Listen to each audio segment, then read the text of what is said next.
So, Bismillahirrahmanirrahim. Neend Meri Jaan.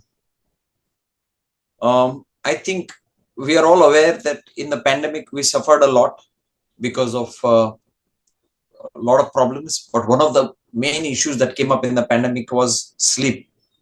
Anna, is everybody comfortable with English, or would you want me to speak in Urdu as well?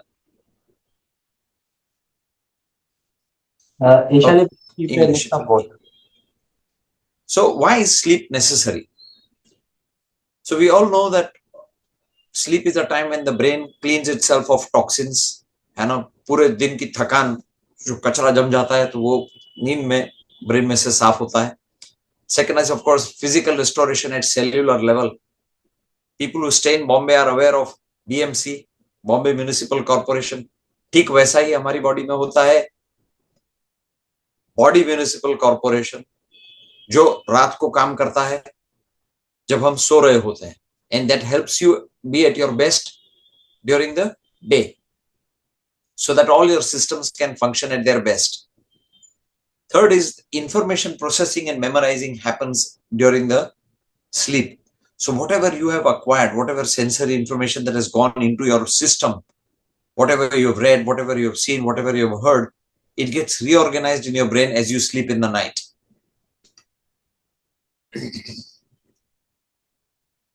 Mood regulation. Those who don't get good enough sleep know the effects of how you are irritable and uncomfortable the next day. So mood regulation is an important part of sleep. And lastly, strengthening of your immune system. This is also important. Because we get a good night's sleep, our immunity stays high. So our ability to resist infections is good if we are sleeping well. What should we do if you are not sleepy? So if you are not sleepy, the most common cause is emotional difficulties and worries, which often keep us awake in the night. Okay. And that is the reason why most people have a tough time initiating sleep. If you are not sleeping in 20 minutes of lying in bed, do something boring. Get up, get out of bed and do something boring. Only if you keep lying in bed waiting for sleep to come, then the bed gets associated with sleeplessness. Only when sleepy should you attempt to go back to your bed and try and sleep. Okay. When not sleeping, your mind will start building negative thoughts. And you will start thinking of the worst possible things. So do not catastrophize. Do not worry about consequences of a bad night's sleep, thinking that, oh, something will go wrong. I may get fired at job. Instead, be aware of negative thoughts and replace them with a positive thought. Inshallah, I will sleep well. And because I sleep well, I will have a good day tomorrow. When you put in positive thoughts, it facilitates initiation of sleep. I will sleep well and do a good job tomorrow. If you had a fight or argument with anybody, try to settle the conflict before going to bed. Do not let the argument linger in your mind. If it remains in your mind, then again it becomes a reason for sleeplessness. If your mind still won't shut down, then take a piece of paper and write down all those things that are still going on in your brain, like a to-do list, and write it on a piece of paper to be handled the next day morning.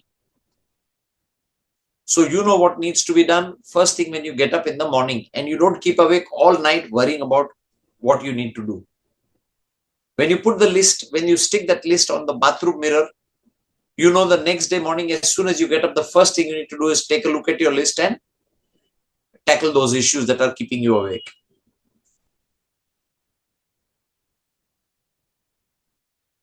Now, around the bed and bedtime, these are a few things that you should look about in your environment. The ambience of the bedroom and the surroundings, plus the objects around the bed, may also contribute significantly to sleeplessness. So reserve the bed for only sleep and sex. Having sex is a good precursor for initiation of sleep. These are the things you should avoid doing around your bed. or in your bed watching TV, drinking or eating anything, and reading in bed. So if you have to read, get out of the bed, sit on a chair and read. But let the bed only be reserved for sleep and sex. 30 minutes before bedtime, avoid gadgets like television, a cell phone, computers, any screen that emits light. Also have no visible timepieces in sight by the bedside, because if you have the timepiece, you look at the time and you say, oh, itne baj gaye. It's so late, I haven't yet got sleep, and you start calculating. The moment your brain starts calculating, your sleep again goes away. If you have a dark, peaceful place with no light to disturb you, there is a higher chance you will fall asleep. So a restful environment, the bedroom should be dark and quiet and climate controlled, not too warm, not too cold. Marginally cool should be fine. Just before bedtime, avoid strenuous exercise or intense physical activity like household work. That makes the body very warm, and a very warm body will find it difficult to fall asleep. Also, our body loves rhythms. Okay, so if you have a specific timetable, specific schedule, and if you try to stick to that, sleep will be easy to come by. Try to have a regular bedtime and wake up time schedule. The third thing is diet and sleep. What you consume during the day and just before bedtime can impact your sleep mechanisms and the duration without our remotely being aware. So these are food products that can induce sleep. A lukewarm glass of sweetened milk, lettuce, bananas, rice, potatoes, and honey. A little bit of all of this, when taken either during dinner or after dinner, can help induce sleep. And these are things that are sleep disturbers. Spicy food, of course, no alcohol. Avoid tea and coffee after 5 p.m. if you're having difficulty falling asleep. No carbonated drinks, and avoid chocolate in the night. Chocolates are stimulants. So avoid going to bed with too full a stomach. Also avoid having dinner just before bedtime. So at least keep a gap of an hour and a half to 2 hours between your dinner and bedtime. During the day, what you do during the day, the structure of your day, and the physical activity indulged in during the day can have an impact on how well or dissatisfactory your sleep turns out to be. Avoid daytime naps of more than 20 to 25 minutes. Make sure you don't nap after 3 p.m. If you nap after 3 p.m., there is a chance your onset of sleep will be delayed. Naps work best if they are on a regular schedule, as your body learns to anticipate the rest.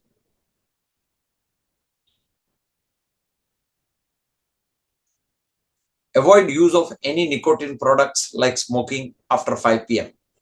I would say avoid use of nicotine products for all of your life. Regular gentle exercise and physical activity during the day promotes sleep in the night. Increase daylight exposure during the day. Take work breaks outside where you can get exposed to natural daylight. Let as much of natural daylight into your home or workspace as possible. Avoid bright lights just before bedtime. They can make you sleepless. Having relaxing bedtime rituals. A peaceful bedtime routine sends a powerful signal to your brain that it's time to wind down and let go of the day's stress. If you make a consistent effort to relax and unwind before bed, you will sleep easier and more deeply. Read a book or magazine by soft light if you have to, but again, get out of bed, move away from the bed and do any reading you have to. Don't do it in bed. Don't read from a backlit device. So a phone or a laptop has light coming in from the device. Reading from a Kindle, which does not have its own source of light, is a good idea. You could use a lamp by the side of the bed and sit on a chair and read. Take a warm bath. Taking a warm bath will warm your body, and after your bath, you will get a good chance to cool down. This will also facilitate sleep.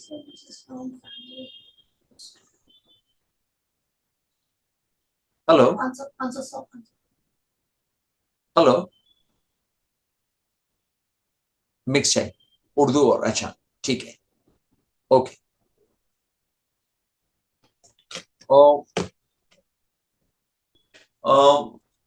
अगर बहुत ज्यादा नींद आ रही हो कि भाई इंसान खड़े खड़े भी सो जा रहा है और गिर जाता है कई बार, तो उसको हम नार्कोलेप्सी कहते हैं। मगर कई बार बहुत ज्यादा नींद आना मायूसी का भी लक्षण हो सकता है। इंसान इतना डिप्रेस्ड है कि उसको कुछ करने को दिल ही नहीं करता, वो पूरा टाइम बिस्तर में पड़ा रहता है और फिर बीच बीच में सो भी जाता है। तो अगर आपको नहीं समझ में आ रहा है कि क्या वजह है, तो पॉसिबली आपको मेडिकल हेल्प लेनी चाहिए, पता करना चाहिए कि भाई क्यों इतनी नींद आ रही है। Sometimes while sleeping, one experiences that their breathing has stopped and are also unable to move. They are conscious but unable to move. Could you explain why that happens?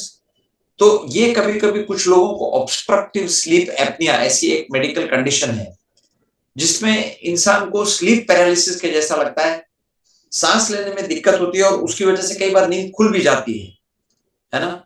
तो ये एक ईएनटी सर्जन को consult करना चाहिए अगर आपको ये तकलीफ हो रही हो तो, कि नींद उड़ जा रही है और फिर नींद लग नहीं रही है। What is the best time to sleep and what is the best time to wake up?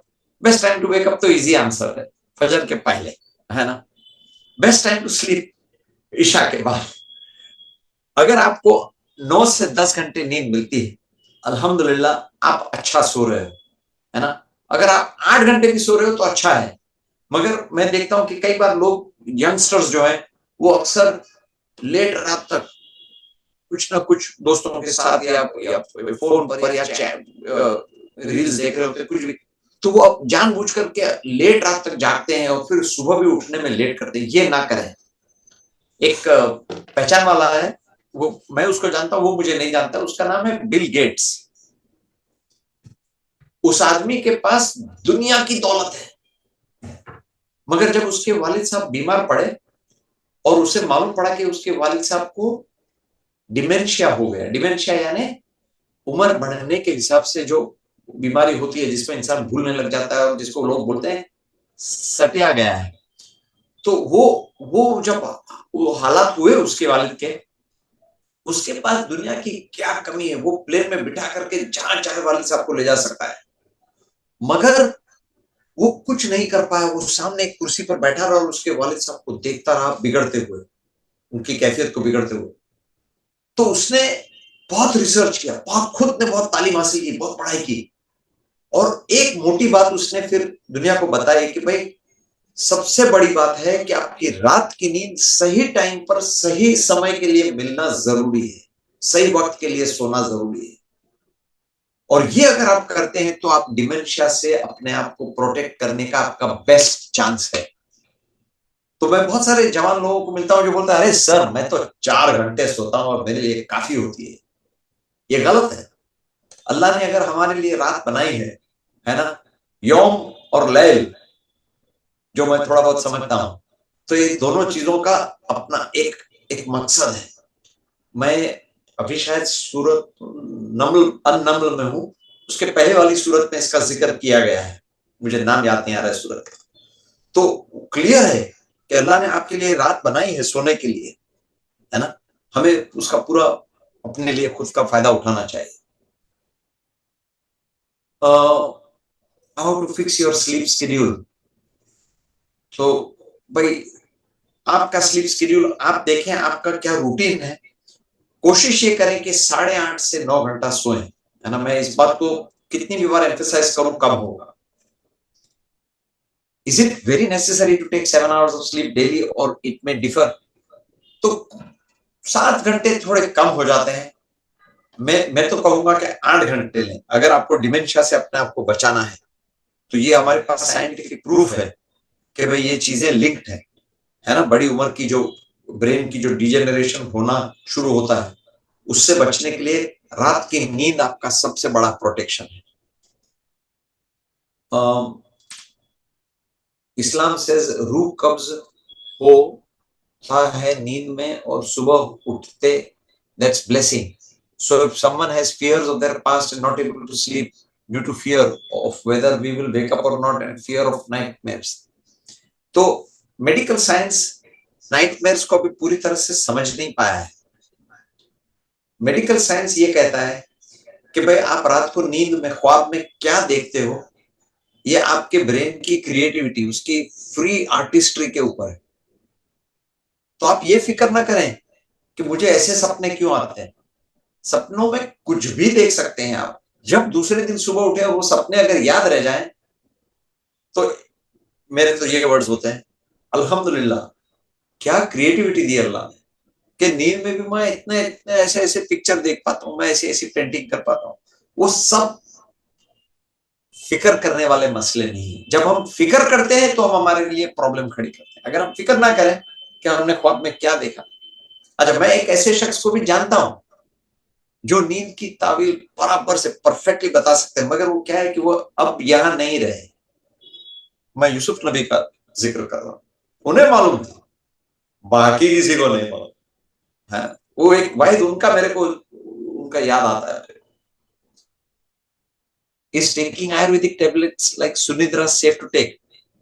ये आपने सही क्वेश्चन गलत आदमी को पूछ लिया है, क्योंकि मैं एक आयुर्वेदिक डॉक्टर नहीं हूं। तो मेरी इस विषय में मेरा इल्म कम है। फजर की नमाज पढ़ने के बाद सोना चाहिए कि नहीं, अगर ड्यूटी पे जाने के लिए बहुत टाइम रहता है? आजकल यहाँ कुवैत में फजर अरे बाप रे, 3:30 बजे ये तो बड़ा मुश्किल काम है। तो कुवैत वालों को मेरा सलाम, कोशिश ये करें कि आपको रात को 8 घंटे नींद मिले। अगर फजर 3:30 बजे हो जाती है तो आप फजर पढ़ लें, और फजर के बाद भी 2 घंटे 3 घंटे लेने को देखें, नींद लेने को देखें।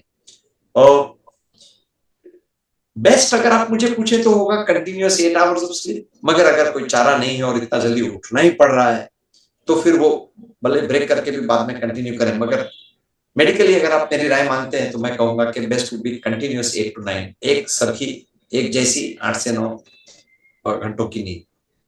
Some researchers say that there are two types of sleep, biological and psychological.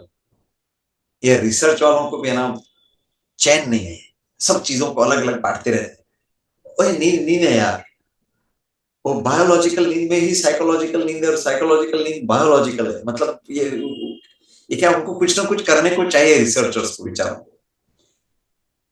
In case if sleep has been light since childhood but has aggravated over time, meaning that when you get up with slightest movement, should we seek medical advice? Yes.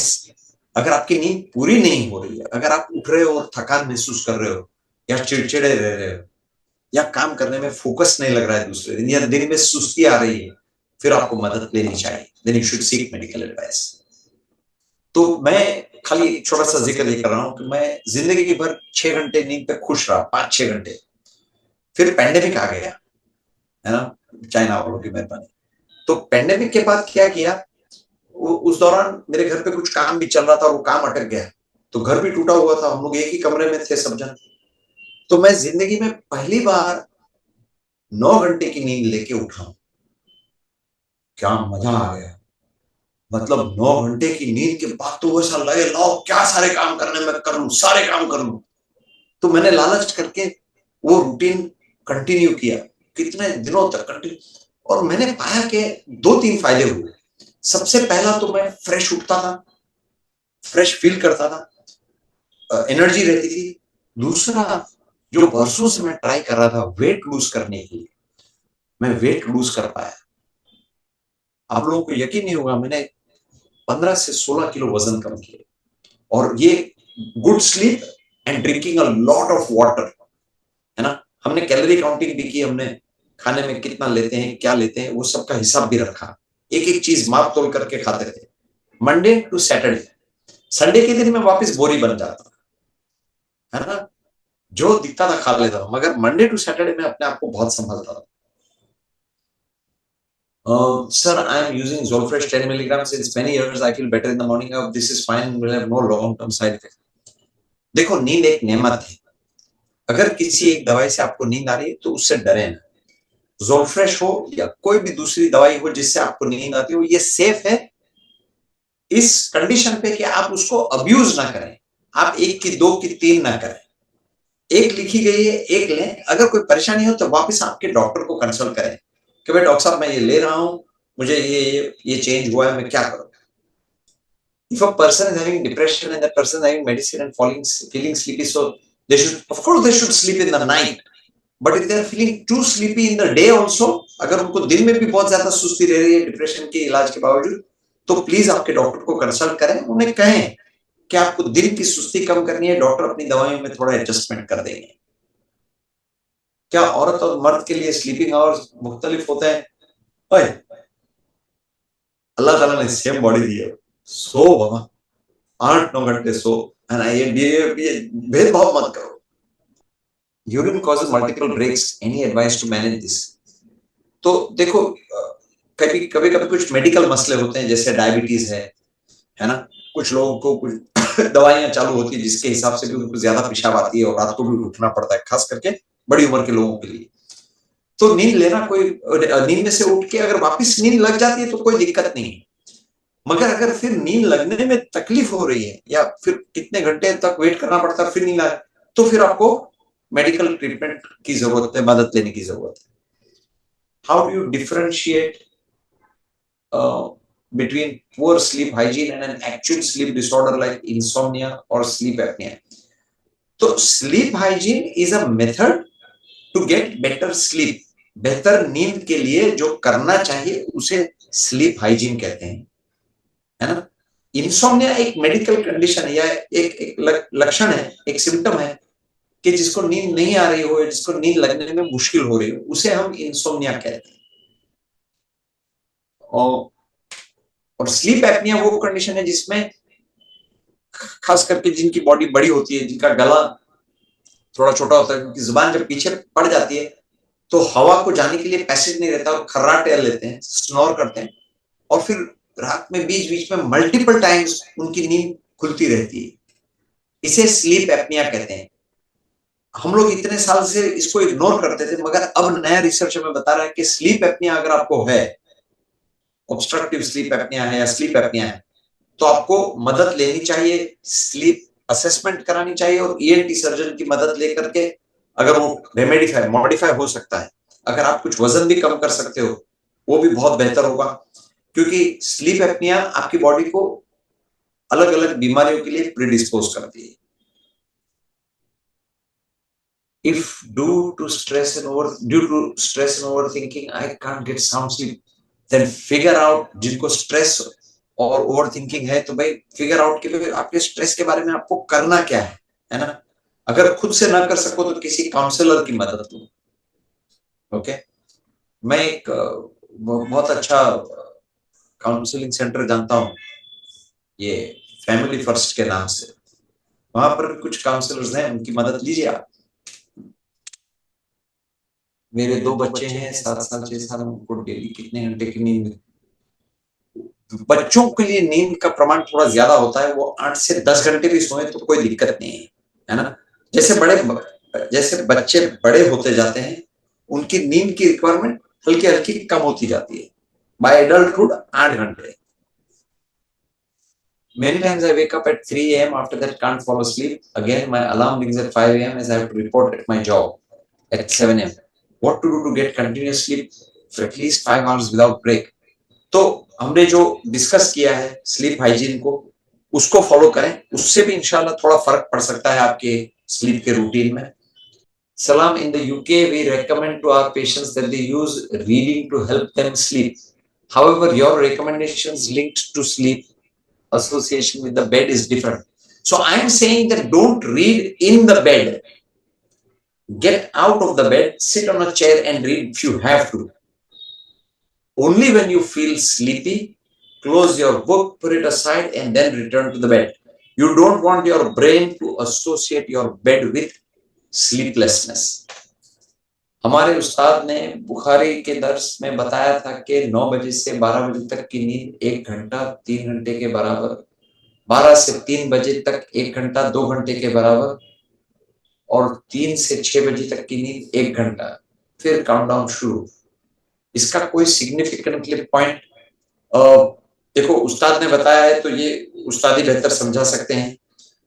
हमारे हिसाब से अगर आप 9:30 से 6 बजे तक की नींद लें, this as a medical person I would say, अगर आप ये टाइम सोने के लिए इस्तेमाल करें तो सबसे बेस्ट होगा, है ना।